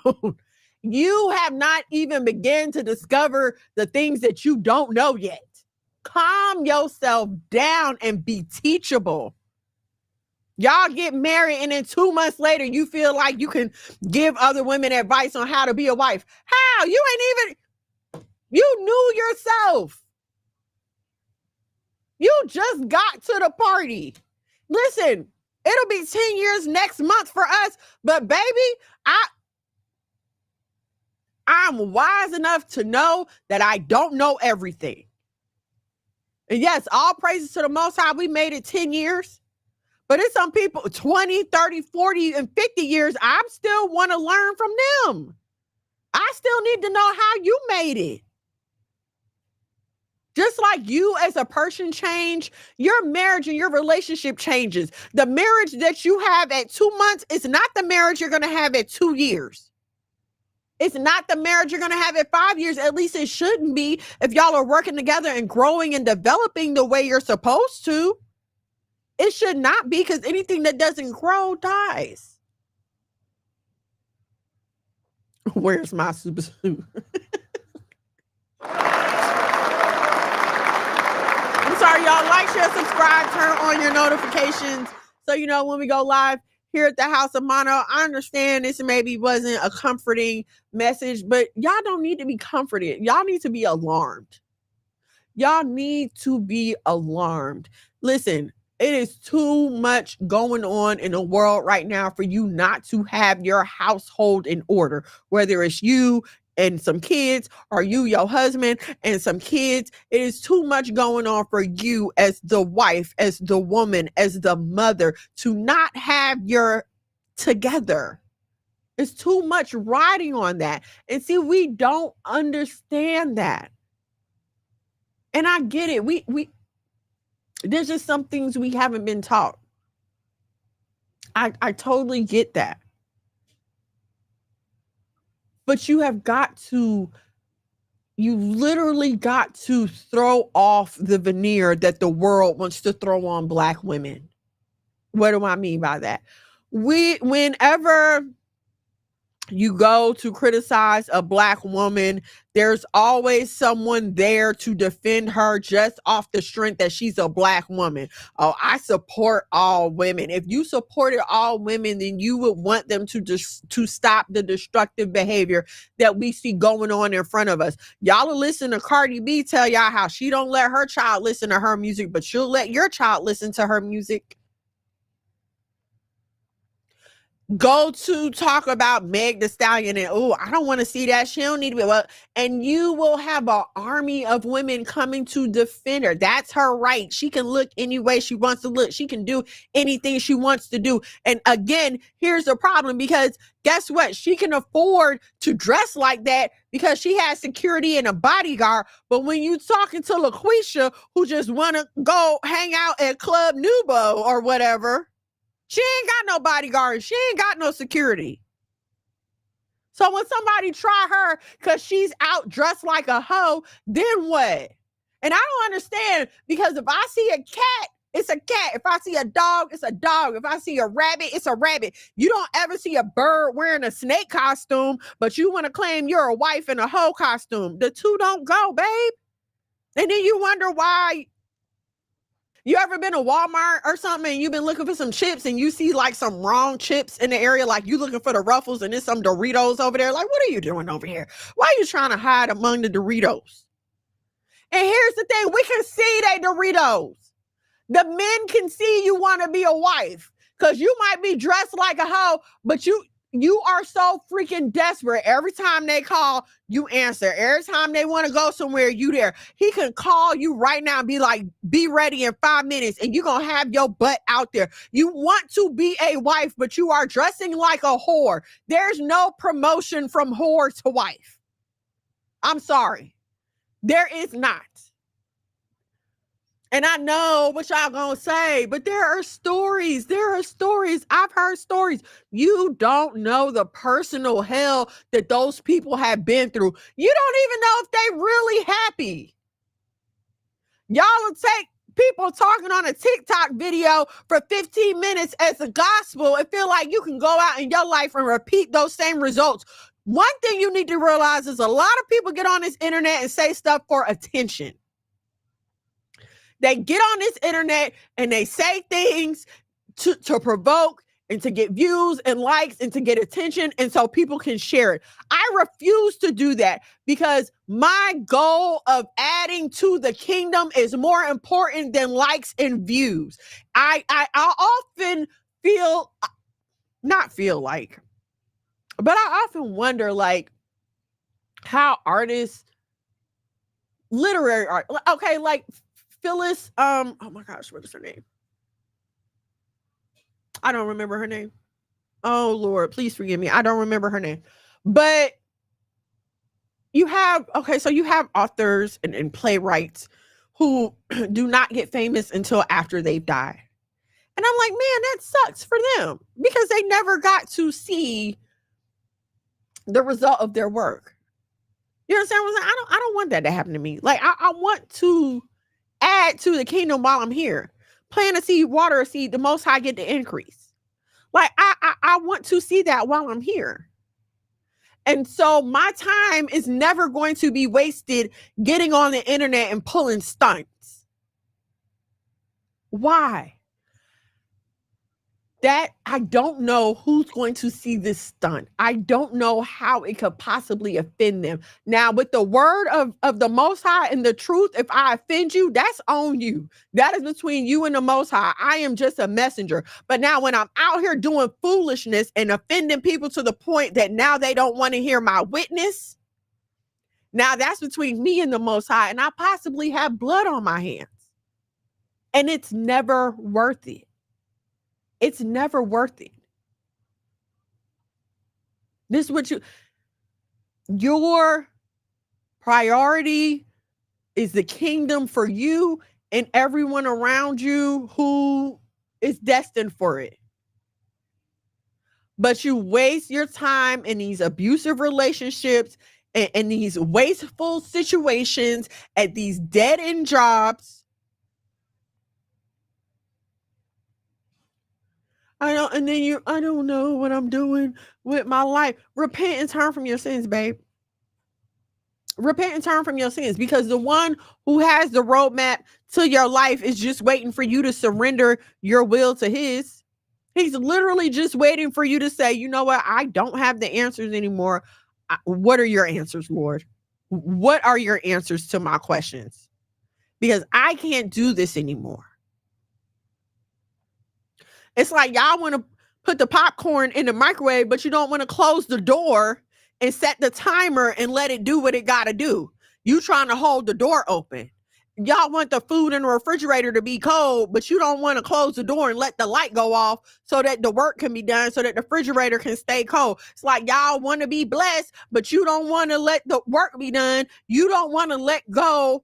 You don't want to put your will down and let the Most High do his work. So what do you think is going to happen? It's like boiling water for spaghetti and you just holding the spaghetti over the pot. You're too scared to let go. I don't know. You might mess this up. I don't even know. The Most High is the only person, being, entity with a perfect track record, ain't never made a mistake so far. But we just scared to let him do it. It's like we don't want we don't want to get the answer from the person with the answer key. We'll take the answers from this guy over here who's struggling just like us. Why do we keep doing that to ourselves? Why? But I love him. I love him. Love yourself more. Love yourself more. Let him go on about his way peacefully. You go on about your way and mind your business. It is easier to walk away with a person when you have not slept with them. Y'all, please. And I drilled this in my daughter's heads. If you have not given yourself to somebody, I'm not saying it's not still hard to walk away. Yes, that jump might hurt a little bit, but it's not going to hurt as bad as if you have given your body to this person. So do it now. Leave now. That's what I be telling y'all. Leave now. If you're hearing this and you've been considering leaving, or you know you need to leave that relationship, please take this as your warning to leave now. I don't know what's coming next. I'm talking to y'all as someone who has been there, who has been told multiple times, leave that alone. Don't touch that. Come from over there. You shouldn't do that. And multiple times I just kept la la la la la going and bumped my head. Please hear me. Talking out the side of my neck. This is nothing I made up. I'm not just pulling this out the sky. I'm talking from personal experience. Leave now. Y'all shacking up, pack his stuff, because I hope you wasn't dumb enough to move in a man's house who you are not married to. I hope you wasn't dumb enough to do that. You don't know how to break up, pray about it. And when the Most High start to take him away from you, don't go back to get him. Because that's what a lot of us will do. Lord, take it from me. Lord, take it from me. Lord, anything that's not like you, please take it out of my life. Please take it out of my life. And as soon as he go to walk out, here we go scrambling, trying to grab onto him so he don't go. But why? This is a thing you asked to be removed. You know it's hurting you. You know it's bad for you. It's the pimple on the edge of your nose, twice the size of your nose, big and white, ready to pop. Everybody can see it. You can see it too. What are you still holding on for? You must like pain. You must like pain. That's the only explanation. That's the only explanation. And see here, we don't like we feel like we can do whatever we want to do. And it does not send the same message. Like we feel like we can dress like horse, but that doesn't mean we're horse. You feel like you can tolerate certain things and certain behaviors, but it's not sending the same message.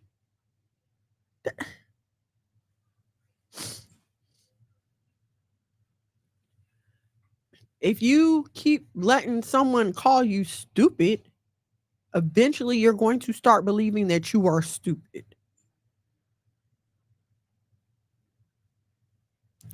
If you keep listening to somebody tell you, oh, you'll never get nobody else, well, then you'll never get nobody else. I don't understand how you could let somebody convince you of that, though, because didn't you pull that one? If I did it before, I can do it again.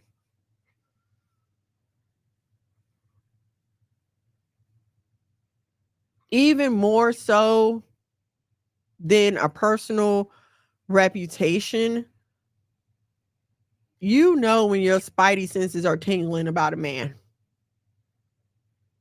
You know when you're uncomfortable with the way he talks to you. You know when you get that thing when he talks to you that something ain't right here. It's like that long beeping sound when they used to turn the TVs off at the end of the night and it go beep.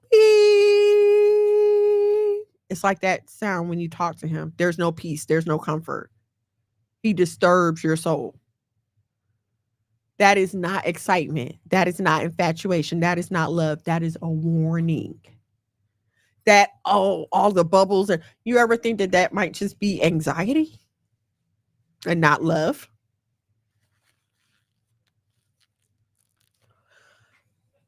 Love does cause feelings.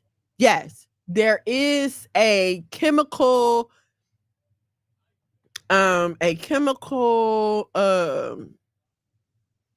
situation that occurs when you think you're in love. It's like when a mother gives birth and there's this release of oxytocin that's supposed to attach her to the child. When you have sex with a man, that same oxytocin is released. And when that oxytocin is released, it causes you to what they call imprint on the first thing you see. It's like they say when baby birds are born, the first big thing they see becomes their mother. So hopefully it's the mama bird, or it could be dangerous for them.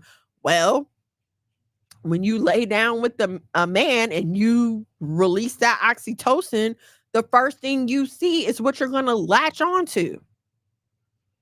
It's you literally cannot help it. And then when you see women out here with unnatural affection, they just mean, they just nasty for no reason, because they've been rebelling against what's supposed to naturally happen. It's literally sexual abuse. You are abusing this thing that is supposed to draw you closer to your husband. It's supposed to attach you to your husband. Every time you get that release of oxytocin, it's supposed to bond your connection to your husband. But instead, you're bonding your connection to every time Dick, Harry, and Raheem, and then you wonder what's wrong with you. Why you can't have a normal thought process, why you can't have a normal relationship. You're literally like have 4 different I love my husband. I like him. Like when we first started dating, I would pick up his lingo and you know what I'm saying? Cause I like him and I like the stuff that he does and everything he does is attractive. So yes, of course I want to do it. You know what I'm saying? I want to be like him because I like him and I want him to like me too. And we often like people who are like us. Like people used to say that me and him look alike all the time. And that makes sense. You're going to like what's like yourself. But if you are experiencing these same reactions with 3, 4, 5 different men, that's 6 possible personalities, including your own, that you've got to try to figure out how to deal with. Like, why are you? It's not okay. Shaka Boom 80, Shalom and Shalom. Thank you for joining me, sis. Yatab Shamar, thank you for joining, but can't tell when he's unhappy.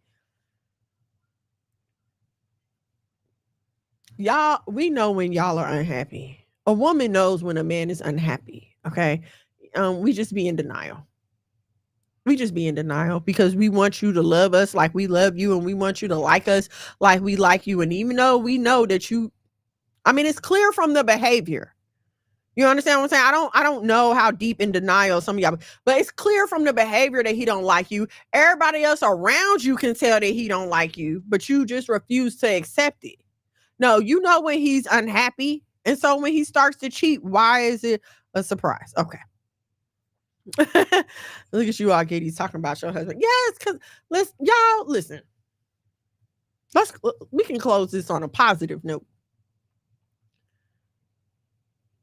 I love my husband because of how he loved me first. And I have no problem about saying that. He had to set that precedent. I could not come in and tell him, oh, you gonna love me and you gonna marry me and you go. No, it had to be in him to do that. He had to want to do that already. And this is what I be saying. Some of y'all feel like, oh, because I like him, he gonna like me. No, ma'am, sis cousin. And here's the thing. The man has to take on the responsibility of providing for you and protecting for you. And if he don't love you enough to do that, then you are just wasting your time. My husband made it very clear when we were dating that he didn't want me seeing nobody else. He left no time for me to see anybody else. As soon as I had a second of free time, he was trying to figure out, okay, when can we get together? And I'm not saying it was a one-sided thing, but ma'am, sis cousin, the man is the one that has to take on the responsibility. Listen, let that man know that you like him and leave it there. I don't believe in asking a man for his number. I've never been like that because I'm not pursuing you. What is this? If I ask you for the number, I'm initiating the situation and now it's up to me to decide when to call you. No, pimp, I ain't never. Hi, how you doing? Tell me and let him know you're interested. But if he wants to pursue you, then that gotta be on him. And I think that's why a lot of y'all end up unhappy and in these unhealthy, abusive relationships. You gotta pay attention to the signs. Yes, everything's good at first, but one day it changes. One day it changes. And instead of you stepping back and saying, hold on now, what's different? What's going on? Instead of you praying about it and trying to figure out like, hold on, what's going on? I feel like, you know what I'm saying? I feel a disturbance in the force. You'll just keep on going because, it'll be okay. And you keep asking him what's wrong. Listen, anytime you got to ask a person that you don't know like that, what's wrong repeatedly, you the problem. Leave him alone. You're the problem. You keep saying nothing, or he keep giving you BS answers. You are what's wrong. He don't want to be bothered with you. And he can't figure out how to tell you. If he wanted to be bothered with you, ma'am, you would be in his space. You wouldn't have to ask what's wrong. You would already know. Because he would be the one that you would want to share that with. You would be the one that he wants to tell these things to. You know how you feel when you like a man.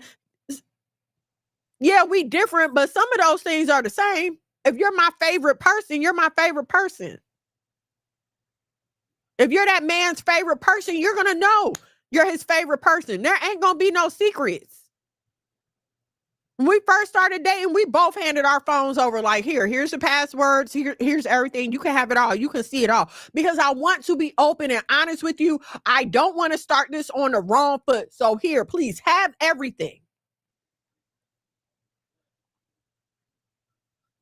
But y'all, well, he said I don't need his password. And listen, I don't know. That might work for some people. That ain't never worked for me. If I go to my husband right now and ask him for his password, he gonna tell me what it is. If his phone ring, he be in the bathroom. Can you get that? Who is that?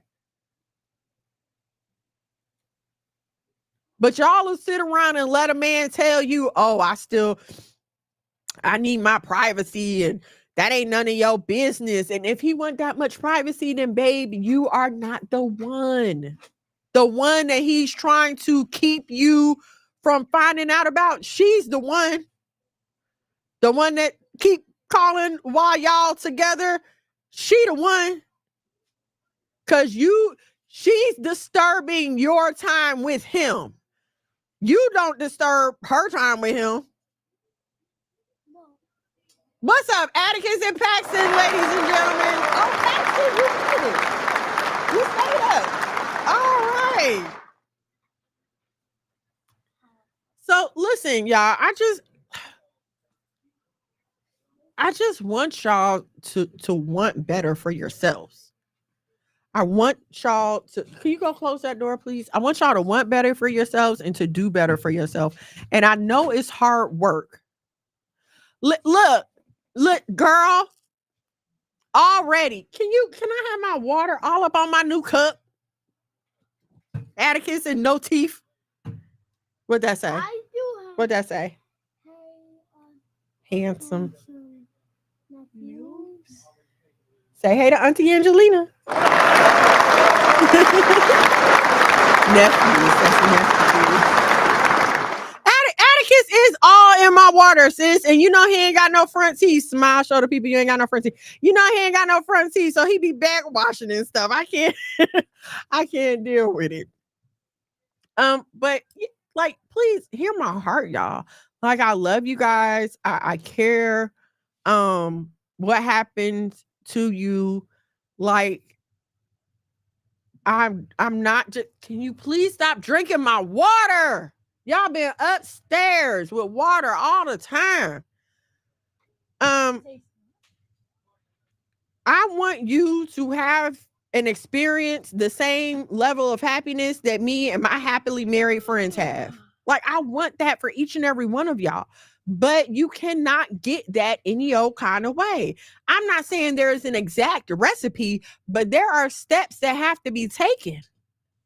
It's not, you know what I'm saying? I can't sit up here and give you a concise formula, but there are some milestones that are going to happen. Like, every kid doesn't grow up the same, but there are those milestones that you look for. What? Oh, he always do that. They can have some of my water. Oh, police. There are certain milestones that you look for. It's like when you take your baby to the pediatrician, they're going to ask you when they start rolling over, when did they start sitting up? Are they sucking their thumb? When do they start talking? These are certain milestones that occur to let you know that that child is developing normally. And as so, your relationship should have certain milestones that occur to let you know that it's developing normally. Also, when there are things that do not go right, that is a cause for alarm. Hey, doc, my baby's not walking yet. They're not talking yet. They're not doing these things that I see, other babies their age do. Same thing with a relationship. Well, my boyfriend hasn't taken me to meet his parents yet. We haven't even been to meet my parents yet. He hasn't even taken me out on a real date yet. You understand what I'm saying? There's certain warning signs and stuff that you need to look out for. Okay? And run while there's still time. Run while there's still time. If the person is doing that when they're dating you and when they're supposed to be presenting their best, when they're supposed to be giving you the most, and you're already having those issues, it's only going to get worse the longer you stay and if you marry that person. Because once they marry you, they feel like they got you and they really don't have to do anything. The minimum that you accepted before is about to get even less than that. If your pickings was slim, it's about to be none. You're not gonna have any kind of recourse. You're not gonna have a way out. The way out was before. Like when the way out is to not get involved. Like the way to avoid jail is just to not get involved. Listen, some stuff you have to suffer through. Some things you have to suffer through. Why add to that? Life is hard enough as it is. You're going to have your tests, you're going to have your obstacles. That's just life. But when you insist on putting yourself in situations and positions that, first of all, the Most High did not intend for you, and secondly, that you aren't even welcome in, now you're adding fuel to the fire. You're adding more problems to your life. And so I want us to take this situation, this whole Diddy and Cassie situation, and just take a moment and reflect. Okay. And use this as a reflection on your own life. Ma'am, sis, cousin, if there's an area of warning, even for some of my married sisters, the Most High been dealing with you about an area that your husband has addressed multiple times and you still have not addressed it. Ma'am, what are you doing? Your husband been asking you and asking you and asking you, and you always got an excuse, Ma'am, what are you doing? You don't want him no more? Do you not understand that there are women out here who are looking for men who are married just because they know, oh, okay, he's the marrying type? Listen, I love my husband and I'm in no way insecure. Please, I don't want y'all thinking like, oh, he must be over there talking crazy to her. Nothing like that. Absolutely not. But I know what I got at the crib. I know what I got at home. I've seen the way other women look at my husband while I'm standing there. I be standing right there. They don't care. I've seen it. I know very well that if he wanted to go out and get another wife, another girlfriend, he could with no problem. I know what kind of man I got. And so that means I got to keep my together. I got to keep my thing tight. I got to keep my body together. I got to make sure I'm looking like something walking around his house. I got to keep this man's house clean. I got to keep his children together. You understand what I'm saying? There's certain things that you have to do to keep him even once you marry him. Because listen, if he stopped all the romance and everything else once y'all got married, how would you feel? But that's what a lot of us do. We feel like, oh, I got him now, so I ain't got to be doing all that. You know that saying, how you got him is how you keep him? That's what it applies to. We always like to apply it to, you know what I'm saying, everybody else's situation and, oh, she stole him. And no, what it's about is the thing you did to get a person. That's what you have to do and add to keep a person.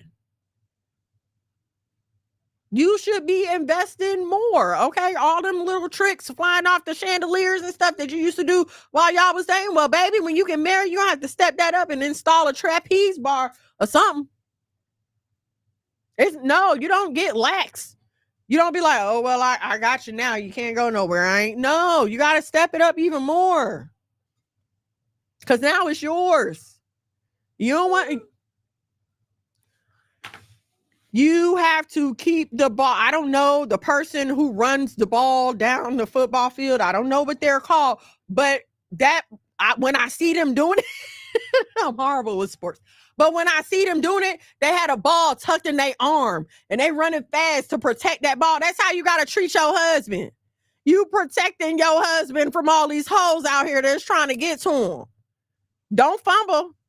Don't fumble, baby, because there's somebody right there waiting to recover. They waiting on you to fumble. It's a sister you know right now waiting for you to mess up, waiting for your man to text her, call her, waiting for the slightest hint of discontentment on his face. Y'all ain't got to believe about y'all, man, if y'all don't want to, but I know what's going on over here, and I'm not ignorant of it at all. I need y'all to, we got to get it together, sisters. We have got to get it together. Single, married, and alike. Trapeze bar is crazy, but I'm going to try it out. I did not mean that as a suggestion, sir. I'm not trying. It might not be a bad idea. We can talk about it later. All right, Atticus, tell them about the businesses. Top tier parties are the bouncies and The print doctor. the print doctors are the shirts and top tier part night. Monos West Side Police. And Mom's Left Side Bullies are the puppies. Paxton, did you want to add anything before we go? Thank you guys for hanging out with us this evening. What? F3 is coming up. That's right. Do you know when F3 is? July 7th. He told them they need to be here for July 4th weekend. Really? They need to be here. You need to be here. You got to speak into the microphone so they can hear you, babe. July 4th weekend. Say it like that. You gotta be here July 4th weekend. For F3. We're F3. You gotta hype it up. You gotta tell them like you gotta be in Atlanta July 4th weekend. F3 is going down at Post Road Park in Winston, Georgia. Bring your family, bring your friends. Go to 3mgmusic.com for tickets if you'd like to sponsor or be a vendor. Thank y'all so much for hanging out with me this evening. Angelina, Shaka Boom. Uncle Man, Renee, Timona, thank y'all so much for hanging out with me. I know it wasn't like an easy message to digest, but I really hope that something I said will help you, whether you're watching live or on the replay. Don't forget to follow me at Miss Mono's World in these content creator streets. As always, if you'd like to donate to the House of Mono, please head over to the Cash App, $, the House of Mono, $1 or $2 will do. I thank y'all so much for hanging out with me tonight. I love you. Shalom. Mono. Living super clean. That it came on. One time for my king doing king things. Mom these hoes cause he know he got a good thing. I said, Tune in to Why Boaz Don't Want Your Ass with your host, Miss Mono. Shalom and shalom, sisters and cousins, and praise the Lord saints. It's your favorite housewife, Miss Mono. Every Thursday from 8 to 10 p.m. live on YouTube at Miss Mono's World and Monologue Magad. Now also available on the Saya TV on Roku and Fire Stick. Why Boaz Don't Want Your Ass. Don't miss